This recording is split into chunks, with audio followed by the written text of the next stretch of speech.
Hi hello ನಮಸ್ಕಾರಗಳು. Welcome back to S P Suryam life studio YouTube ಚಾನಲ್ಗೆ ನಿಮಗೆಲ್ಲ ಸ್ವಾಗತ ಸುಸ್ವಾಗತವನ್ನು ಕೊಡ್ತಾ ಇದ್ದೀನಿ ಸ್ನೇಹಿತರೆ.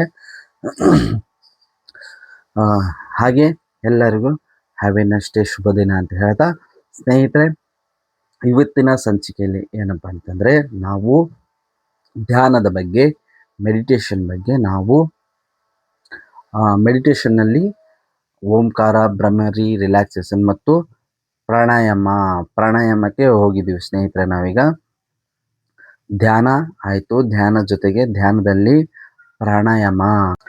ಸೊ ಧ್ಯಾನದಲ್ಲಿ ನಾವು ಪ್ರಾಣಾಯಾಮ ಮಾಡ್ತಾ ಇದ್ದೀವಿ ಸ್ನೇಹಿತರೆ. ಪ್ರಾಣಾಯಾಮದಲ್ಲಿ ನಾವು ಸಹಜ ಪ್ರಾಣಾಯಾಮ, ಕಪಾಲಭಾತಿ ಪ್ರಾಣಾಯಾಮ, ಭಸ್ತ್ರಿಕಾ ಪ್ರಾಣಾಯಾಮ ಮಾಡಿದ್ದೀವಿ ಸ್ನೇಹಿತರೆ.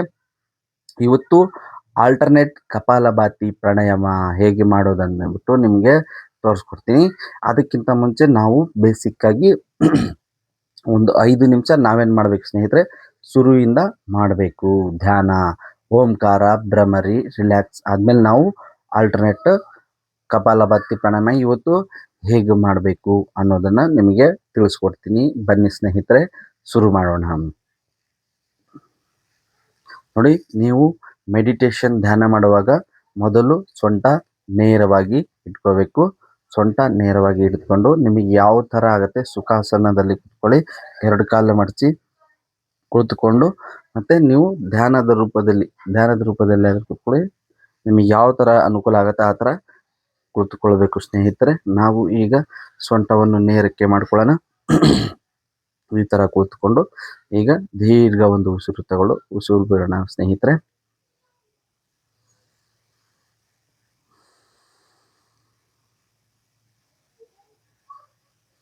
ಮತ್ತೆ ಉಸಿರನ್ನು ತಗೊಳ್ಕೊಂಡು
ಸೊ ಇದು ಸ್ನೇಹಿತರೆ ಓಂಕಾರ. ಓಂಕಾರ ಆದಮೇಲೆ ಭ್ರಮರಿ ಸ್ನೇಹಿತರೆ. ಭ್ರಮರಿಯನ್ನು 10 ಬಾರಿ ಮಾಡಬೇಕು. ಓಂಕಾರ 10 ಬಾರಿ, ಭ್ರಮರಿ 10 ಮಾಡಬೇಕು. ಬನ್ನಿ ಈಗ ಭ್ರಮರಿ ಮಾಡೋದನ್ನು ತೋರಿಸ್ಕೊಡ್ತೀನಿ. ನೇರವಾಗಿ ಸೊಂಟ ಇಟ್ಕೋಬೇಕು. ದೀರ್ಘ ಉಸಿರು ತಗೊಂಡು ಮೂಗಿನಿಂದ ಉಸಿರಾಡಬೇಕು. ಹೀಗೆ ಮಾಡಬೇಕು.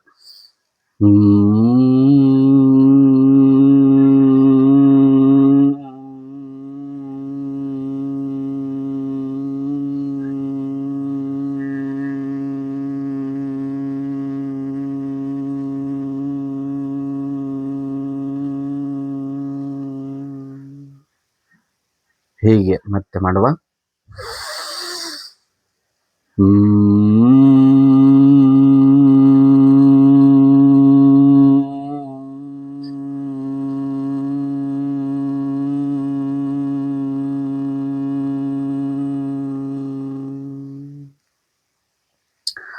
ಯಾವುದೇ ಕಾರಣಕ್ಕೂ ನೀವು ಉಸಿರನ್ನು ತಗೊಳ್ಳುವಾಗ ಮತ್ತು ಭ್ರಮರಿಯನ್ನು ಮಾಡುವಾಗ ನಾವು ಒತ್ತಡವನ್ನು ಹಾಕಬಾರದು ಸ್ನೇಹಿತರೆ.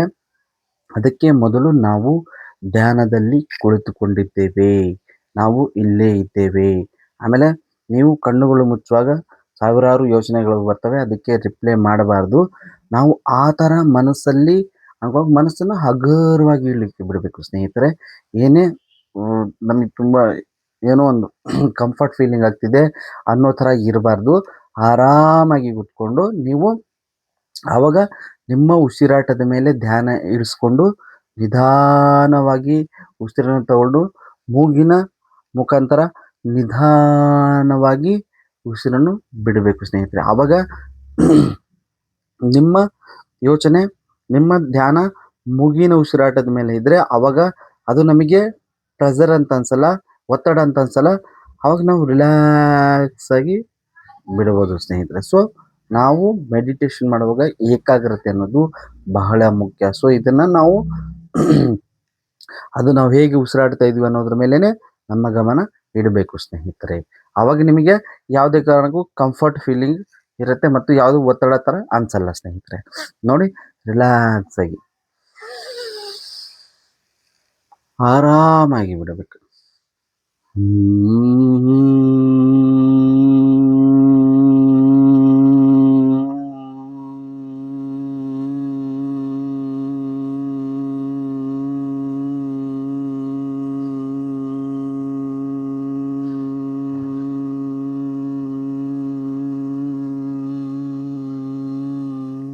ನೋಡಿ ಸ್ನೇಹಿತರೆ, ಈ ಥರ ನೋಡಿದ್ರಲ್ಲ, ಆವಾಗ ನಮಗೆ ಕಂಫರ್ಟ್ ಆಗಿರುತ್ತೆ, ಯಾವುದೇ ಒತ್ತಡ ಥರ ಅನ್ಸಲ್ಲ ಸ್ನೇಹಿತರೆ. ಸೊ ಇದು ಆಯಿತು. ಈಗ ಓಂಕಾರ, ಭ್ರಮರಿ ಮತ್ತು ರಿಲ್ಯಾಕ್ಸ್ಗಳಲ್ಲಿ ನಿಮಗೆ ಹೇಳ್ತಾ ಇರ್ತೀನಿ ಸ್ನೇಹಿತರೆ. ಏನಪ್ಪ ಅಂತಂದರೆ, ರಿಲ್ಯಾಕ್ಸ್ ಅನ್ನೋದು ಒಂದು ದೊಡ್ಡ ಸಾಧನೆ ಸ್ನೇಹಿತರೆ. ಇದನ್ನು ನಾವು ನಮ್ಮ ಮೆದುಳಿನ ಶಕ್ತಿಯನ್ನು ಮತ್ತು ನಮ್ಮ ಮೆದುಳಿನ ಯೋಚನೆಗಳನ್ನು ನಾವು ಕಂಟ್ರೋಲ್ ಮಾಡತಕ್ಕಂಥದ್ದು ಸ್ನೇಹಿತರೆ. ಸೊ ನೋಡಿ, ನಾವು ಏಂತಕ್ಕಾದರೂ ಲಾಕ್ ಅನ್ನೋದು ಏಂತಕ್ಕಾದರೂ ಮಾಡಬಹುದು. ಮೊಬೈಲಿಗಂತೆ, ಟ್ರಂಕಿಗಂತೆ, ಪಾಸ್ವರ್ಡ್ ಅಂತೆ, ಅದು ಇದು ಅಂತ ಮಾಡ್ಬೋದು. ಆದರೆ ನಮ್ಮ ಮೆದುಳಿಗೆ ಯಾವುದೇ ಕಾರಣಕ್ಕೂ ನಾವು ಲಾಕ್ ಮಾಡೋಕ್ಕೆ ಆಗಲ್ಲ ಸ್ನೇಹಿತರೆ.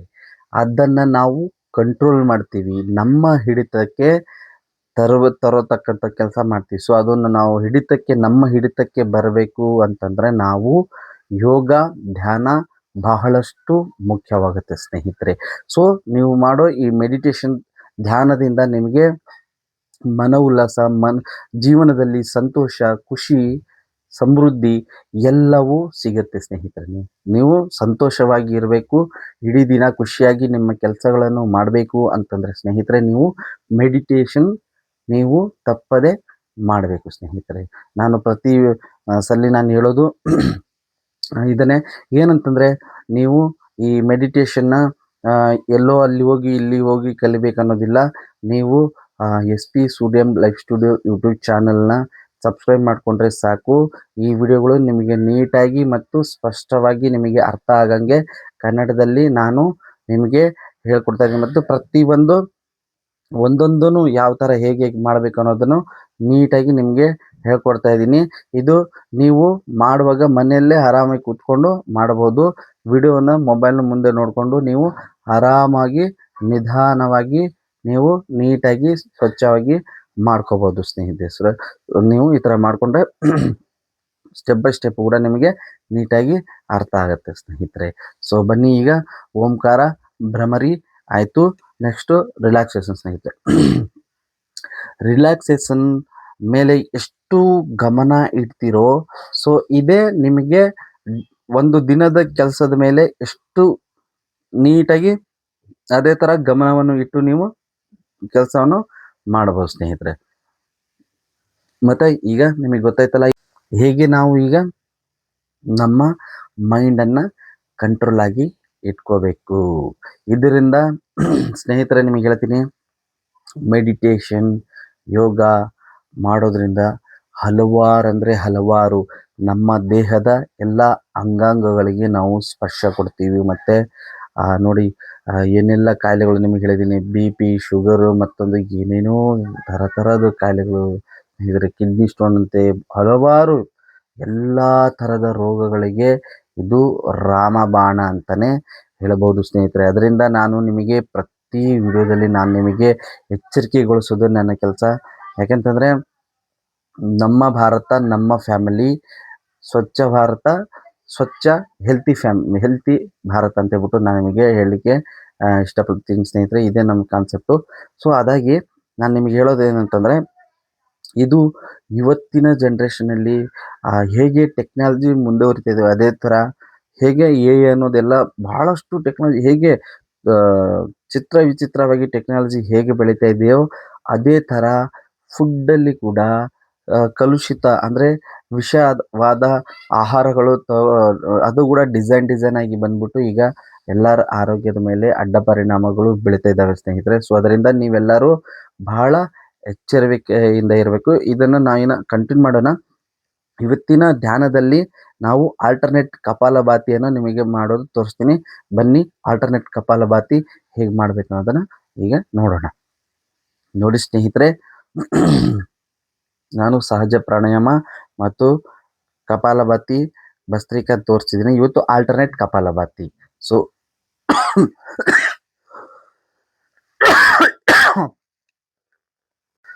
ಸೊ ಸ್ನೇಹಿತರೆ, ಈಗ ನಾವು ಆಲ್ಟರ್ನೇಟ್ ಕಪಾಲಭಾತಿ ಹೇಗೆ ಮಾಡಬೇಕು ಅನ್ನೋದನ್ನು ನಾನು ನಿಮಗೀಗ ತೋರಿಸ್ತೀನಿ. ನಾವು ಪ್ರಾಣಾಯಾಮದಲ್ಲಿ ಸಹಜ ಪ್ರಾಣಾಯಾಮ, ಕಪಾಲಭಾತಿ ಪ್ರಾಣಾಯಾಮ, ಭಸ್ತ್ರಿಕಾ ಪ್ರಾಣಾಯಾಮನು ಮಾಡಿದ್ದೀವಿ.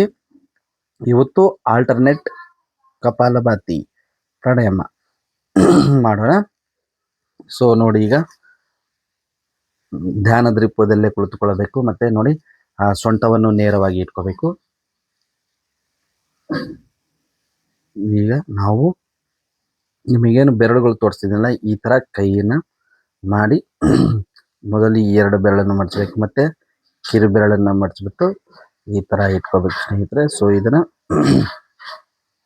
ಹೀಗೆ ನೀವು ಯೂಸ್ ಮಾಡಬೇಕು ಸ್ನೇಹಿತರೆ. ನೋಡಿ, ಈ ಥರನ ಹಿಡಿದು ಈಗ ನಾವು ಆಲ್ಟರ್ನೇಟ್ ಕಪಾಲಭಾತಿ ಪ್ರಾಣಾಯಾಮದಲ್ಲಿ ಆಲ್ಟರ್ನೇಟ್ ಕಪಾಲಭಾತಿ ಅನ್ನೋದನ್ನು ನಾನು ನಿಮಗೆ ತೋರಿಸ್ಕೊಡ್ತಾ ಇದ್ದೀನಿ. ಹೀಗೆ ಎಡ ಮೂಗನ್ನು ಮುಚ್ಚಿ ಬಲ ಮೂಗಿನಿಂದ ನಿಧಾನವಾಗಿ ಉಸಿರನ್ನು ತಗೋಬೇಕು.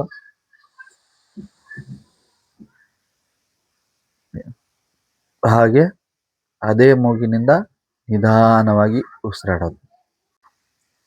ಹೀಗೆ ಮತ್ತೆ ನಿಧಾನವಾಗಿ ಉಸಿರು ತಗೋಬೇಕು.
ಈಗ ಬಲ ಮೂಗನ್ನು ಮುಚ್ಚಬೇಕು. ಎಡ ಮೂಗಿನಿಂದ ನಿಧಾನವಾಗಿ ಉಸಿರನ್ನು ಆಡಬೇಕು.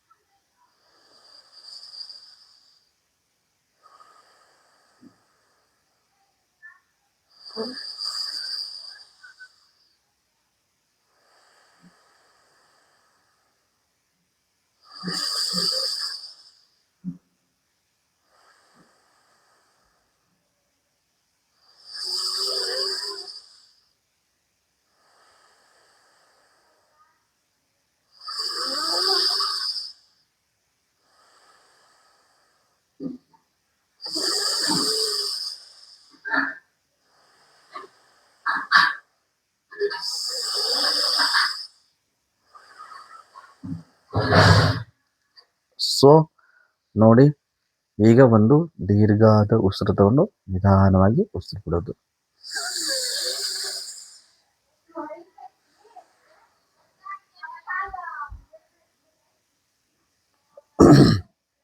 ಆಹಾ ಸ್ನೇಹಿತರೆ, ಎಂಥ ಆನಂದ ಅಂದರೆ ದೇಹಕ್ಕೆ ತುಂಬ ಸಂತೋಷ ಮತ್ತು ಉಲ್ಲಾಸವನ್ನು ಕೊಡುತ್ತೆ ಸ್ನೇಹಿತರೆ. ನೋಡಿ ಈ ಈ ಥರ ಮಾಡ್ತಾ ಇದ್ರೆ ನನಗೆ ಒಂಥರ ರೋಮಾಂಚನ ಆಗ್ತಿದೆ ಸ್ನೇಹಿತರೆ. ಇದು ಮೆಡಿಟೇಷನ್ನ ನಿಮಗೆಲ್ಲರಿಗೆ ನಾನು ಹೆಮ್ಮೆಯಿಂದ ಹೇಳ್ಕೊಳ್ತೀನಿ ಸ್ನೇಹಿತರೆ. ಸೊ ಇದು ಆಗಿತ್ತು ಆಲ್ಟರ್ನೇಟ್ ಕಪಾಲಭಾತಿ. ಆಲ್ಟರ್ನೇಟ್ ಕಪಾಲಭಾತಿ ಮಾಡೋದು ಹೇಗಂತ ಗೊತ್ತಾಯ್ತಲ್ವಾ? ಮೊದಲು ಕೈಯಿನ ಈ ಥರ ಹಿಡಿದುಕೊಂಡು ನೀವು ಈ 2 ಬೆರಳನ್ನು ಮುಚ್ಚಬೇಕು. ಆಮೇಲೆ ಕಿರು ಬೆರಳನ್ನು ಕೊನೆಗೆ ಮುಚ್ಚಿ ಈ ಥರದನ್ನು ಹೀಗೆ ಟರ್ನ್ ಮಾಡ್ಕೋಬೇಕು ಸ್ನೇಹಿತರೆ. ಸೊ ಇದನ್ನು ನೀವು ಈ ರ ಈ ರೀತಿಯಲ್ಲೂ ಈ ರೀತಿಯಾದರೂ ನೀವು ಈ ಥರ ದೊಡ್ಡ ಬೆರಳಿಂದ ಸಹಾಯ ಮಾಡಿಕೊಂಡು ಉಸಿರಾಟನ ನಾವು ನಿಧಾನವಾಗಿ ಎಳೆದುಕೊಂಡು ಮತ್ತು ಅದೇ ಮೂಗಿನಿಂದ ನಿಧಾನವಾಗಿ ಬಿಡೋದು ಸ್ನೇಹಿತರೆ. ಇದನ್ನು 10 ಬಾರಿ ಮಾಡಿ ಮತ್ತು ಇನ್ನೊಂದು ಮೂಗನ್ನು ಹಾಗೆ ಇನ್ನೊಂದು ಹೆಬ್ಬಟ್ಟಿಂದ ಸಹಾಯದಿಂದ ಮುಚ್ಚಿಕೊಂಡು ಮತ್ತೆ ಇದರಿಂದ ನಿಧಾನವಾಗಿ ಉಸಿರನ್ನು ತೆಗೆದುಕೊಂಡು ಮತ್ತು ನಿಧಾನವಾಗಿ ಉಸಿರನ್ನು ಬಿಡತಕ್ಕಂಥದ್ದು. ಇದನ್ನು 10 ಬಾರಿ ಮಾಡಿ. ಸೊ ಆಲ್ಟರ್ನೇಟ್ ಕಪಾಲಭಾತಿ ಸ್ನೇಹಿತರೆ, ಇದು ಬಂದು ನಮ್ಮ ಮೆದುಳಿನ ಯಾವ್ಯಾವ ಮೂಲೆಯಲ್ಲಿ ಏನೋ ಗ್ಯಾಪ್ ಇರುತ್ತೋ ಮತ್ತು ಏನೋ ಸ್ಟ್ರಕ್ ಇದೆ ಅಂತಂದರೆ ಇದು ನೀಟ್ ಮಾಡಿಬಿಟ್ಟು ನಮ್ಮ ಮೆದುಳನ್ನು ಚುರುಕುಗೊಳಿಸಿ ನಮ್ಮ ಮೆದುಳನ್ನು ಆರೋಗ್ಯವಾಗಿ ಇರಿಸ್ತದೆ ಸ್ನೇಹಿತರೆ. ಅದೇ ಥರ ನಮ್ಮ ಉಸಿರಾಟದ ತೊಂದರೆಗಳು ಏನಾದರೂ ಇದೆ ಅಂತಂದರೆ ಅದು ಕೂಡ ನಿವಾರಣೆ ಆಗತ್ತೆ ಸ್ನೇಹಿತರೆ. ಸೊ ನಾವು ಪ್ರತಿನಿತ್ಯ ನಮ್ಮ ಮೊದಲು ನಮ್ಮ ಹೊಟ್ಟೆ ಭಾಗವನ್ನು ಸ್ವಚ್ಛವಾಗಿ ಇಟ್ಕೊಂಡ್ರೆ ನಮ್ಮ ಮೆದುಳು ಭಾಗ ಸ್ವಚ್ಛವಾಗಿ ಇರುತ್ತೆ ಸ್ನೇಹಿತರೆ. ಅದೇ ಇವತ್ತಿನ ಜನ್ರೇಷನ್ ನಿಮಗೆ ಹೇಳ್ತಾ ಇರ್ತೀನಿ ನಾನು. ನಾವು ಒಳ್ಳೆ ಆಹಾರಕ್ಕಿಂತ ಭಾಳ ವಿಷಕಾರಿ ಆಹಾರಗಳೇ ಜಾಸ್ತಿ ಆಗಿದೆ ಸ್ನೇಹಿತರೆ. ಆದಷ್ಟು ಮನೆ ಊಟನೇ ಸೇವನೆ ಮಾಡಿ ಮತ್ತು ಸ್ವಚ್ಛವಾದ ಊಟವನ್ನು ಸೇವನೆ ಮಾಡಿ ಸ್ನೇಹಿತರೆ. ನೋಡಿ, ಈ ಮೆಡಿಟೇಷನ್ ಜೊತೆಗೆ ನಾನು ನಿಮಗೆ ಕೆಲವೊಂದು ಟಿಪ್ಸ್ಗಳನ್ನು ಹೇಳ್ತೀನಿ ಸ್ನೇಹಿತರೆ. ಯಾಕಂದರೆ ಇದು ನಾವು ಎಲ್ಲೋ ಹೋಗ್ಬಿಟ್ಟು ಯೂನಿಟೇಷನ್ನಿಗೆ ಹೋಗ್ಬಿಟ್ಟು ನಾವು ಇನ್ಸ್ಟಿಟ್ಯೂಟ್ಗಳಿಗೆ ಹೋಗ್ಬಿಟ್ಟು ಕಲಿಯತಕ್ಕಂಥದ್ದು ಭಾಳಷ್ಟು ಈಗ ನಾವೇನು ಎಜುಕೇಷನ್ ಮಾಡ್ತಾ ಇದ್ದೀವಿ ಅದೇ ಥರ ಇದು ಮೆಡಿಟೇಷನ್ ಯೋಗನೂ ಕೂಡ ತುಂಬ ದೊಡ್ಡ ಎಜುಕೇಷನ್ ಇದೆ ಸ್ನೇಹಿತರೆ. ಲಕ್ಷಾಂತರ ರೂಪಾಯಿ ಇದನ್ನು ಖರ್ಚು ಮಾಡಿಬಿಟ್ಟು ಕಲಿತಾರೆ. ಸೊ ಅದರಿಂದ ನಾನು ಕಲ್ತಿದ್ದೀನಿ ಸ್ನೇಹಿತರೆ. ನಾನು ಕಲಿತು ಯಾವುದೇ ಚಾರ್ಜಸ್ ಇಲ್ಲ. ನೀವು SP ಸೂರ್ಯಂ ಲೈಫ್ ಸ್ಟುಡಿಯೋ ಯೂಟ್ಯೂಬ್ ಚಾನಲ್ನ ಸಬ್ಸ್ಕ್ರೈಬ್ ಮಾಡಿಕೊಂಡ್ರೆ ನಿಮಗೆ ಉಚಿತವಾಗಿ ಸಿಗುತ್ತೆ ಸ್ನೇಹಿತರೆ. ನೀವು ಮತ್ತು ನಿಮ್ಮ ಮನೆಯಲ್ಲಿರೋ ಕುಟುಂಬಸ್ಥರನ್ನೆಲ್ಲರನ್ನೂ ಕೂಡ ಮೆಡಿಟೇಷನ್ ಧ್ಯಾನವನ್ನು ರೂಢಿ ಮಾಡ್ಕೊಳ್ಳಿ ಸ್ನೇಹಿತರೆ. ಇದು ತುಂಬ ಅಂದರೆ ತುಂಬ ಅನುಕೂಲಕಾರಿಯಾಗಿರುತ್ತದೆ. ಸೊ ಇದನ್ನು ನೋಡಿ, ಆರೋಗ್ಯದ ವಿಚಾರವಾಗಿ ಬಂದರೆ ನಾನು ನಿಮ್ಗೆ ಹೇಳ್ತೀನಿ ಸ್ನೇಹಿತರೆ. ಪ್ರತಿನಿತ್ಯ ನೀವು 3ರಿಂದ 4 ಲೀಟರ್ ನಾವು ನೀರು ಕುಡಿಲೇಬೇಕಾಗುತ್ತೆ ಸ್ನೇಹಿತರೆ. ಇದನ್ನು ನೀವು ಒಂದು ಟಾರ್ಗೆಟ್ ಆಗಿ ಹಿಡಿದುಕೊಳ್ಬೇಕು. ಯಾಕಂತಂದರೆ ನೋಡಿ, ನಾವು ಎಷ್ಟು ಹೆಚ್ಚು ನೀರು ಕುಡಿತೀವಿ ಅದೇ ಥರ ನಮ್ಮ ದೇಹ ಅಷ್ಟು ಹೆಚ್ಚೆಚ್ಚಾಗಿ ಒಳ್ಳೆ ಕೆಲಸ ಮಾಡ್ತವೆ. ಎಲ್ಲ ಭಾಗಗಳು ಒಳ್ಳೆ ಕೆಲಸವನ್ನು ಮಾಡ್ತವೆ. ಯಾವ ಭಾಗಗಳು ಸ್ಟ್ರಕ್ ಆಗಲ್ಲ ಮತ್ತು ಕಾಯಿಲೆ ಕಸಗಡ್ಡೆಗಳು ನಮ್ಮ ಹತ್ರ ಬರಲ್ಲ ಸ್ನೇಹಿತರೆ. ಇದ್ರ ಜೊತೆಗೆ ತರಕಾರಿಗಳು ನೋಡಿ, ಇವತ್ತಿನ ತರಕಾರಿಗಳಲ್ಲಿ ಏನೋ ಈಗ ಮಾರ್ಕೆಟಲ್ಲಿ ಸಿಗ್ತೈತೆ ಅಂತ ಹಂಗೆ ತೊಗೊಂಡೋಗಿ ಸಿಂಪಲಾಗಿ ಏನೋ ನೀರಿಂದ ತೊಳೆದು ಆ ಥರ ಮಾಡೋಕ್ಕಿಂತ ಸ್ವಲ್ಪ ನೀವು ತರಕಾರಿ ಹಣ್ಣುಗಳನ್ನು ನೀವು ಏನು ಮಾಡ್ತೀರಾ, ಉಪ್ಪು ಹಾಕಿಬಿಟ್ಟು ತೊಳೆಯೋದನ್ನು ಅಭ್ಯಾಸ ಮಾಡ್ಕೊಳ್ಳಿ ಸ್ನೇಹಿತರೆ. ಉಪ್ಪು ಹಾಕಿ ನೀವು ತೊಳ್ಕೊಳ್ಳೋದ್ರಿಂದ ಅದರಲ್ಲಿ ಏನಾದರೂ ವಿಷಯಗಳಿದೆ ಅಂದರೆ ಕ್ಲೀನ್ ಆಗ್ತವೆ ಸ್ನೇಹಿತರೆ. ಸೊ ಇದೊಂದು ಮಾಡ್ಕೋಬೇಕು. ಇದ್ರ ಜೊತೆಗೆ ಏನೋ ದೊಡ್ಡವರು ಹಿರಿಯರು ಹೇಳಿದಾರಲ್ಲ ಸ್ನೇಹಿತರೆ, ಕಸ ತಿನ್ನೋಕ್ಕಿಂತ ತುಸು ತಿನ್ನು ಅಂತ ಹೇಳ್ಬಿಟ್ಟು. ಇದು ಹೇಳಲಿಕ್ಕೆ ನಿಮಗೆ ಭಾಳ ನಾನು ಹೆಮ್ಮೆಯಿಂದ ನಿಮಗೆ ಹೇಳ್ತೀನಿ ಸ್ನೇಹಿತರೆ. ಇದು ಒಂದು ವಿಷಯ ಏನಪ್ಪ ಅಂತಂದರೆ ನೋಡಿ, ನಮ್ಮ ಸ್ನೇಹಿತ ನನಗೆ ಬೆಂಗಳೂರಲ್ಲಿ ಸಿಕ್ಕಿರತಕ್ಕಂಥ ಒಬ್ಬ ಸ್ನೇಹಿತನ ಒಂದು ಚಿಕ್ಕ ಕಥೆ ಹೇಳ್ತೀನಿ. ಏನಾಗಿದೆ ಅಂದರೆ ಸ್ನೇಹಿತರೆ, ಅವನು ಕೆಲಸ ಎಲ್ಲ ಮಾಡ್ತಿದ್ದ ಮತ್ತು ಒಳ್ಳೆ ಸಂಪಾದನೆ, ಅವರು ಮನೆ ಕಡೆ ಕೂಡ ಚೆನ್ನಾಗಿ ದುಡ್ಡು ಬರುತ್ತೆ. ಸೊ ಇಷ್ಟು ದುಡ್ಡು ಅವನಿಗೆ ಬಂದು ಒಳ್ಳೆ ಅನುಕೂಲವಾಗಿ ಇದ್ದನು ಕೂಡ ಅವನೇನು ಮಾಡ್ತಿದ್ದ ಅಂದರೆ ಸ್ನೇಹಿತರೆ, ಈಗ ಮಾರ್ಕೆಟಿಗೆ ಹೋದರೆ ಅವನು ಬೆಳಿಗ್ಗೆ ಫ್ರೆಶ್ ಆಗಿರುತ್ತೆ, ಆ ಸಮಯದಲ್ಲಿ ಹೋಗ್ತಾ ಇರಲಿಲ್ಲ ಸ್ನೇಹಿತರೆ. ಅವನು ಕೊನೆಯಾಗಿ ಅಂದರೆ ಈಗ ಬೆಳಿಗ್ಗೆ ಮಾರ್ಕೆಟ್ ಇಟ್ಟಿದ್ದಾದರೆ ಮಧ್ಯಾಹ್ನನೋ ಸಾಯಂಕಾಲನೋ ಆ ಥರ ಹೋಗ್ತಿದ್ದ. ಆಮೇಲೆ ಅದು ಎಂಡ್ ಸ್ಟೇಜಿಗೆ ಮಾರ್ಕೆಟ್ ಮುಗಿಯೋ ಸಮಯದಲ್ಲಿ ಅವನು ಹೋಗ್ತಿದ್ದ ಸ್ನೇಹಿತರೆ. ಅವಾಗ ಏನಾಗಿರುತ್ತೆ ಅಲ್ಲಿ ತರಕಾರಿಗಳು, ಸೊಪ್ಪುಗಳು ಮತ್ತೊಂದು ಸ್ವಲ್ಪ ಬಾಡಿ ಇರತಕ್ಕಂಥದ್ದು ಅಥವಾ ಸ್ವಲ್ಪ ಎಲ್ಲ ಸೇಲ್ ಆಗಿಬಿಟ್ಟು ಸ್ವಲ್ಪ ಕ್ವಾಲಿಟಿಯಲ್ಲಿ ಕಡಿಮೆ ಇರತಕ್ಕಂಥದ್ದು ತರಕಾರಿಗಳನ್ನ ಜಾಸ್ತಿ ಯೂಸ್ ಮಾಡ್ತಿದ್ದ ಸ್ನೇಹಿತರೆ. ಅವನು ಬರ್ತಾ ಬರ್ತಾ ಆದರೆ ಅವನ ಕಡೆ ತುಂಬಾ ಒಳ್ಳೆ ಊಟ ಮಾಡತಕ್ಕಂಥ ಕೆಪಾಸಿಟಿ ಇದ್ರೂ ಕೂಡ ಅವನು ಜಿಪುಣತನ ಮಾಡ್ತಿದ್ದ ಸ್ನೇಹಿತರೆ. ಈ ತರಕಾರಿ ತಗೊಳ್ಳಕ್ಕೂ ಪ್ರತಿ ಒಂದು ವಿಷಯದಲ್ಲಿ ಅವನು ಒಂದು ಊಟದ ಅಂತ ಹೇಳ್ಬಿಟ್ಟು ಏನು ಬರುತ್ತೆ ವಿಷಯ, ಅದರಲ್ಲಿ ಅವನು ತುಂಬಾ ಜಿಪುಣತನ ಮಾಡ್ತಿದ್ದ. ಹಂಗಾಗಿ ಏನಾಯ್ತು, ಆ ಥರ ಮಾಡುವಾಗ ಅವನಿಗೆ ಒಂದು 6 ತಿಂಗಳು, ವರ್ಷ ಆದ್ಮೇಲೆ ಕಿಡ್ನಿ ಸ್ಟೋನ್ ಅಂತೆ, ಆಮೇಲೆ ಇನ್ನೊಂದು ಫುಡ್ ಪಾಯ್ಸನ್ ಅಂತೆ, ಆ ಥರ ಆಗಿದೆ ಸ್ನೇಹಿತರೆ. ಎರಡರಲ್ಲಿ ಯಾವುದೋ ಒಂದು ಆಗಿದೆ. ಅವನು ಡಾಕ್ಟರ್ ಹತ್ರ ತೋರ್ಸಕ್ಕೆ ಹೋಗಿದ್ದಾನೆ. ಫುಡ್ ಫುಡ್ ಪಾಯ್ಸನ್ ಆಗಿದೆ ಅಂತ ಹೇಳ್ಬಿಟ್ಟು ಡಾಕ್ಟರ್ ಹೇಳಿ ಆಮೇಲೆ ಅವನಿಗೇನೋ ಹೇಳ್ಬಿಟ್ಟಿದ್ದಾರೆ ಅಂದರೆ ಡಾಕ್ಟರ್ಗಳು ಯಾವ ಥರ ಆಗಿದೆ ಅಂದರೆ ಇವತ್ತಿನ ದಿನದಲ್ಲಿ ಕೆಲವೊಬ್ಬರು ಅಂತೂ ತುಂಬ ಚೆನ್ನಾಗಿದ್ದಾರೆ, ಫ್ಯಾಮಿಲಿ ಡಾಕ್ಟರ್ ಥರ ಚೆನ್ನಾಗಿದ್ದಾರೆ. ಕೆಲವೊಬ್ಬರು ಅಂತೂ ಅದು ಕೂಡ ಬಿಸ್ನೆಸ್ ಥರ ಆಗಿಬಿಟ್ಟಿದೆ. ಅಂದರೆ ನಾವು ಇದರಲ್ಲಿ ಕೂಡ ಬಹಳ ಗಮನ ಹರಿಸ್ಬೇಕಾಗತ್ತೆ. ಯಾಕಂತಂದ್ರೆ ನೋಡಿ, ಅವನು ಹೇಗೋ ಈಗ ಕಿಡ್ನಿ ಸ್ಟೋನ್ ಆಗಿದೆ ಅಂತ ಹೇಳಿ ತೆಗ್ಸಿದ ನಂತರ ಅದು ಏನೋ ಟ್ರೀಟ್ಮೆಂಟ್ ಕೊಟ್ಟಿದ್ದಾರೆ, ಮಾಡಿದ್ದಾರೆ. ಕಿಡ್ನಿ ಸ್ಟೋನು ಕ್ಲಿಯರ್ ಆಗ್ತಾ ಇಲ್ಲ ಅಂತ ಒಂದು ಹೇಳಿದ್ದಾರೆ.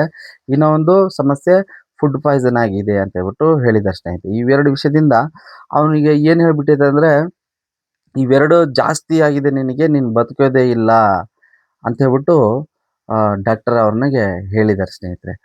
ಅವಾಗ ಅವನೇನು ಮಾಡಿದ್ದಾನೆ, ಯಾರ ಜೊತೆನೂ ಅವನು ಹಂಚ್ಕೊಂಡಿಲ್ಲ.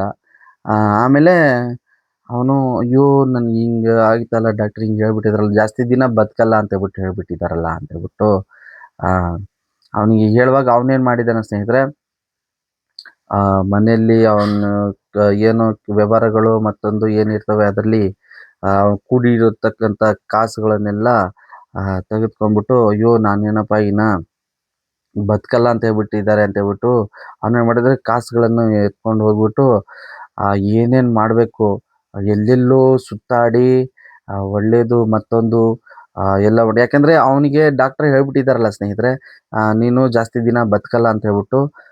ಅದಾಗಿ ಅವನು ಅದನ್ನು ತಲೆಯಲ್ಲಿ ಇಟ್ಕೊಂಡ್ಬಿಟ್ಟು ಕಾಸುಗಳನ್ನ ಎತ್ಕೊಂಡೋಗಿ ಫುಲ್ಲು ಎಂಜಾಯ್ ಮಾಡೋದು ಮಾಡಿಬಿಟ್ಟಿದ್ದಾನೆ ಸ್ನೇಹಿತರೆ. ಎಷ್ಟು ಎಂಜಾಯ್ ಮಾಡಿದ್ದಾನೆ ಸ್ನೇಹಿತರೆ, ನಮ್ಮ ದೇಶದಿಂದ ಔಟ್ ಆಫ್ ಕಂಟ್ರಿಗಳಿಗೆ ಕೂಡ ಹೋಗ್ಬಿಟ್ಟು ಎಲ್ಲ ಇವುಗಳನ್ನೆಲ್ಲ ಅವನಿಗೇನು ಅನಿಸ್ತಾ, ಅವನಿಗೇನು ಇದು ಮಾಡಬೇಕು, ಎಲ್ಲಿ ಎಲ್ಲಿ ಏನು ನೋಡಬೇಕು ಅವುಗಳನ್ನೆಲ್ಲ ನೋಡಿಕೊಂಡು, ಅಂದರೆ ಒಂದು ಮಜಾನೇ ಅನ್ಕೋಬೋದು. ಮಜಾ ಮಾಡಿಬಿಟ್ಟು ಫುಲ್ಲಾಗಿ ಅವನ ಹತ್ರ ಕಾಸೆಲ್ಲ ಏನಿದ್ದಿದ್ದು ಕಾಸನ್ನು ಎಲ್ಲವನ್ನು ಖರ್ಚು ಮಾಡಿ ತಿರುಗಿ ಬಂದಿದ್ದಾನೆ ಸ್ನೇಹಿತರೆ ಅವ್ರ ಊರಿಗೆ. ಅವನ ಊರಿಗೆ ಬಂದಮೇಲೆ ಸ್ವಲ್ಪ ದಿನ ಆದಮೇಲೆ ಮತ್ತೆ ಅವನು ಡಾಕ್ಟರ್ ಹತ್ರ ಹೋಗ್ತಾನೆ ಸ್ನೇಹಿತರೆ. ಅವಾಗ ಅವನಿಗೆ ಚೆಕ್ ಮಾಡಿ ಹೇಳ್ತಾರೆ, ಸೊ ನೋಡಿ ಡಾಕ್ಟರ್ ನಿಮ್ಗೆ ಏನಾಗಿದೆ, ಈಗ ಹೇಗಿದೆ ಅಂತ ಹೇಳ್ಬಿಟ್ಟು ಹೇಳುವಾಗ ಅವರು ಹೇಳ್ತಾರೆ ಸ್ನೇಹಿತರೆ ಡಾಕ್ಟ್ರು, ನೋಡಪ್ಪ ನಿನಗೆ ಆಗಿದ್ದು ಒಂದು ಚಿಕ್ಕ ಕಿಡ್ನಿ ಸ್ಟೋನು, ಆಮೇಲೆ ಫುಡ್ಡಲ್ಲಿ ನೀನು ಏನಾದರೂ ತರಕಾರಿಗಳಲ್ಲೂ ಮತ್ತೊಂದು ಏನೋ ಒಂದು ಫುಡ್ ಇನ್ಫೆಕ್ಷನ್ ಆಗಿದೆ ನಿನಗೆ, ಅದನ್ನು ಬಿಟ್ಟು ಸಾಯತಕ್ಕಂಥದ್ದು ಏನಿಲ್ಲ ಈಗ ಅಂತೇಳ್ಬಿಟ್ಟು ಡಾಕ್ಟ್ರ್ ಅವನಿಗೆ ಹೇಳ್ತಾರೆ ಸ್ನೇಹಿತರೆ. ಅವನು ಕೋಪದಲ್ಲಿ ಬಂದ್ಬಿಟ್ಟು ಡಾಕ್ಟ್ರಿಗೆ ಹೊಡೆದೇ ಬಿಡ್ತಾನೆ ಸ್ನೇಹಿತರೆ. ಅವ್ರು ಯಾವ ರೀತಿ ಹೊಡಿತಿರ್ತಾನೆ ಅಂದರೆ, ಇದು ಪೊಲೀಸ್ ಕಂಪ್ಲೇಂಟ್ ಆಗೋ ರೀತಿಯಲ್ಲಿ ಹೊಡೆದು ಬಿಟ್ಟಿರ್ತಾರೆ. ಮುಖಕ್ಕೆ ಹೊಡೆದು ಹಲ್ಲು ಗಿಲ್ಲು ಉದುರೋಗಿ ಅಷ್ಟು ಇದಾಗಿ ಡಾಕ್ಟ್ರಿಗೆ ಮಾಡಿಬಿಟ್ರು. ಯಾಕೆಂತಂದರೆ ನೋಡಿ, ಅವನಿಗೆ ಮೊದಲೇ ಸಮಜಾಯಿಸಿ ಹೇಗೆ ಎತ್ತ ಅಂತ ಹೇಳ್ಬಿಟ್ಟು ಅವನಿಗೆ ಕರೆಕ್ಟಾಗಿ ಡಾಕ್ಟ್ರು ಈ ಥರ ಇದೆ, ಹೀಗೆ ಪ್ರಿಕಾಷನ್ ತೊಗೋಬೇಕಂತ ಹೇಳಿದ್ರೆ ಅವನೇನೋ ಒಂದು ಮಾಡ್ತಿದ್ದ. ಆ ಡಾಕ್ಟರ್ ಒಂದು ಹೇಳಿದ್ದಕ್ಕೆ ಅವನು ಅಯ್ಯೋ ನನ್ನ ಲೈಫ್ ಇಲ್ಲೇ ಎಂಡ್ ಆಯ್ತಲ್ಲ ಅಂತ ಹೇಳ್ಬಿಟ್ಟು ಅವನು ಇರೋ ಬರೋ ದುಡ್ಡುಗಳನ್ನೆಲ್ಲ ದೇಶ ಸುತ್ಕೊಂಡು ಇರೋ ದುಡ್ಡುಗಳೆಲ್ಲ ಖರ್ಚು ಮಾಡಿಕೊಂಡು ಬಂದಮೇಲೆ ಡಾಕ್ಟರ್ ಈ ಥರ ಹಿಂಗೆ ಹೇಳ್ಬಿಟ್ರಲ್ಲ ನನ್ನ ಮೊದಲೇ ಅವನು ಜಿಪುಣ ಸ್ನೇಹಿತರೆ. ಸೊ ದುಡ್ಡೆಲ್ಲ ಕಳ್ಕೊಂಡು ನೋಡಿ ಹೇಗಾಯ್ತು ಅವನ ಪರಿಸ್ಥಿತಿ. ಸೊ ಈ ಥರಗಳು ಬಹಳಷ್ಟು ಉದಾಹರಣೆಗಳು ನಮಗೆ ಸಿಗ್ತವೆ. ಸೊ ಅದಾಗಿ ಕಸ ತಿನ್ನೋಕ್ಕಿಂತ ತುಸು ತಿನ್ನೋಣ ಸ್ನೇಹಿತರೆ, ಅದು ಒಳ್ಳೆ ಆರೋಗ್ಯವಾದ ಹಣ್ಣು ತರಕಾರಿಗಳನ್ನು ತೆಗೆದುಕೊಳ್ಳಿ, ಆರೋಗ್ಯವಾಗಿರಿ ಅಂತ ಹೇಳ್ತಾ ಸ್ನೇಹಿತರೆ, ನಿಮ್ಗಳಿಗೆ ಗೊತ್ತಾಯ್ತಲ್ವಾ, ಆ ಮೆಡಿಟೇಷನ್ನಿಂದ ಏನೆಲ್ಲ ಪ್ರಯೋಜನಗಳು ಆಗ್ತಾ ಇದ್ದಾವೆ. ಸೊ ದಯವಿಟ್ಟು ನನ್ನ ವಿಡಿಯೋಗಳು ನೀವು ಪೂರ್ತಿಯಾಗಿ ನೋಡಿ. ನೀವು ನನ್ನ ವಿಡಿಯೋ ಪೂರ್ತಿಯಾಗಿ ನೋಡಿದರೆ ನಿಮಗೆ ಬಹಳ ಅಂದರೆ ಬಹಳ ಒಳ್ಳೆಯ ಮಾಹಿತಿಗಳು ಸಿಗ್ತಾವಂತ ಹೇಳ್ತಾ, ಮತ್ತು ನೀವು ಮಾಡೋ ಮೆಡಿಟೇಷನ್ದ ನಿಮಗೆ ಯಾವ ಥರ ಅನುಭವ ಆಗತ್ತೆ, ಆ ಅನುಭವವನ್ನು ಪಡೆದುಕೊಂಡು ನಿಮ್ಮ ಫ್ಯಾಮಿಲಿ ಜೊತೆ ಶೇರ್ ಮಾಡಿ. ಪ್ರತಿಯೊಬ್ಬರೂ ಮೆಡಿಟೇಷನ್ನು ಕೂಡ ನೀವು ಎಲ್ಲರೂ ಮಾಡ್ಬೋದು ಸ್ನೇಹಿತರೆ ಅಂತ ಹೇಳ್ತಾ, ಇವತ್ತು ನಾವು ಆಲ್ಟರ್ನೇಟ್ ಕಪಾಲಭಾತಿ ಮಾಡಿದ್ವಿ. ಸೊ ಪ್ರಾಣಾಯಾಮದಲ್ಲಿ ನಿಮಗೆ 1 2 3 4 ಅಂದರೆ ಸಹಜ ಪ್ರಾಣಾಯಾಮ, ಕಪಾಲಭಾತಿ ಪ್ರಾಣಾಯಾಮ, ಆಲ್ಟರ್ನೇಟ್ ಕಪಾಲಭಾತಿ, ಭಸ್ತ್ರಿಕಾ ಅನ್ನೋದನ್ನು ನಾನು ನಿಮಗೆ 4 ಸಮಯದಲ್ಲಿ ಸ್ನೇಹಿತರೆ 4 ನಿಮಗೆ ತೋರಿಸ್ಕೊಟ್ಟಿದ್ದೀನಿ. ಪ್ರಾಣಾಯಾಮ ಆಯಿತು. ಈಗ ಮೆಡಿಟೇಷನ್ನಲ್ಲಿ ಮೊದಲನೇದು ಫೌಂಡೇಶನ್ ಓಂಕಾರ, ಭ್ರಮರಿ, ರಿಲ್ಯಾಕ್ಸ್ ಆದಮೇಲೆ ಧ್ಯಾನ ಆದಮೇಲೆ ಪ್ರಾಣಾಯಾಮದಲ್ಲಿ 4 ಹಂತಗಳನ್ನು ತೋರಿಸ್ಕೊಟ್ಟಿದ್ದೀನಿ. ನೆಕ್ಸ್ಟು ನಿಮಗೆ ಪ್ರಾಣಾಯಾಮದಲ್ಲಿ, ಧ್ಯಾನದಲ್ಲಿ ನಿಮಗೆ ಮುದ್ರ ಪ್ರಾಣಾಯಾಮಗಳನ್ನು ನಾನು ನಿಮಗೆ ಪರಿಚಯ ಮಾಡಿಕೊಡ್ತೀನಿ ಸ್ನೇಹಿತರೆ. ಸೊ ಮುದ್ರ ಪ್ರಾಣಾಯಾಮಗಳನ್ನು ನಾವು ಮುಂದುವರ್ಸೋಣ. ಸೊ ದಯವಿಟ್ಟು ಮುದ್ರ ಪ್ರಾಣಾಯಾಮನ ನಾವು ಮುಂದುವರ್ಸೋಕ್ಕಿಂತ ಮುಂಚೆ ನಾನು ಮತ್ತೊಮ್ಮೆ ನಿಮ್ಗೆ ಕೇಳ್ಕೊಳ್ಳೋದು, SP ಸೂರ್ಯಂ ಲೈಫ್ ಸ್ಟುಡಿಯೋ ಯೂಟ್ಯೂಬ್ ಚಾನಲ್ಗೆ ದಯವಿಟ್ಟು ಸಬ್ಸ್ಕ್ರೈಬರ್ ಆಗಿ ಮತ್ತು ನಿಮ್ಮ ಸ್ನೇಹಿತರು ಕೂಡ ಶೇರ್ ಮಾಡಿ ಅಂತ ಹೇಳ್ತಾ, ಸ್ನೇಹಿತರೆ ನಾವು ಮುದ್ರಾ ಪ್ರಾಣಾಯಾಮಗಳನ್ನು ಮುಂದಿನ ವಿಡಿಯೋದಲ್ಲಿ ಶುರು ಮಾಡೋಣ. ಸೊ ಮುಂದಿನ ವಿಡಿಯೋದಲ್ಲಿ ಸಿಗ್ತೀನಿ ಅಂತ ಹೇಳ್ತಾ ಎಲ್ಲರಿಗೂ ಧನ್ಯವಾದಗಳು.